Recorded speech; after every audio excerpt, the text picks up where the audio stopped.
It's our first response to any gift, saying thanks. And this is what lies at the heart of most everyone who's ever followed Jesus.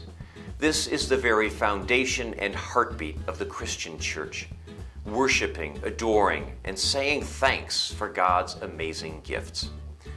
Through the years, Christians have done this in thousands of different ways, but the earliest and most common is the one we do on Sundays when we remember Jesus' life, death, and resurrection in the words and actions that he taught us. Many churches refer to this ritual by its Greek name, Eucharist, which literally means thanksgiving. Some people call it Mass, the Lord's Supper, the Love Feast, the Memorial, Communion. There are many more. Over the years, this ritual has taken on a boatload of different shapes as different people have responded to God. The Episcopal Church has its own take. It's not the only one, it might not be the best one, but it's worked for millions of us for a long time. Episcopalians like to think of every Sunday as Thanksgiving Day. And just like this great American holiday, it doesn't mean turkey cold cuts on paper plates while we lounge around in tank tops.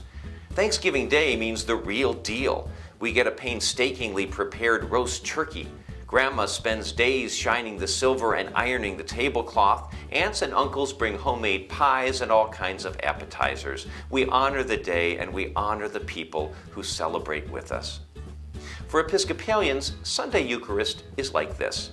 For many of us, being formal is based not so much on sentimentality and tradition, but on honoring what we're doing.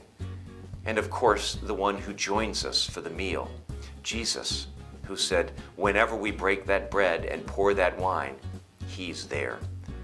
This is the main reason Sunday at many Episcopal churches look the way they do. This is why priests dress up, the people dress up, banners get hung, choirs get robed, candles get lit, pianos get tuned, silver gets polished, linens get pressed, the wine is poured, and the bread is broken. When we say thanks, we want to do it well.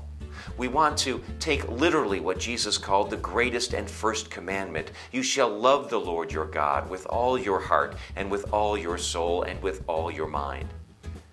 This means many Episcopalians don't primarily come to church on Sundays to be entertained. We don't mainly come to do Bible study. We don't mainly come to socialize. We don't mainly come to get people saved. Sure, all these things go on, but our very first reason for many of us to come together is to say thanks. And we believe this very act transforms our lives. When we take part in this holy mystery, we're changed. Jesus' real presence with us in the bread and the cup makes our Eucharist our weekly altar call, where we literally accept Christ into our hearts, minds, and bodies for the first time or over and over again. This is the most profound opportunity for each of us to be changed and born again.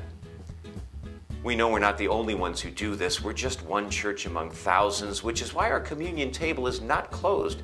It's Jesus' meal, not ours. That's why all baptized Christians, Catholics, Lutherans, Baptists, Pentecostals, you name it, are welcome to receive the bread and wine at Episcopal services.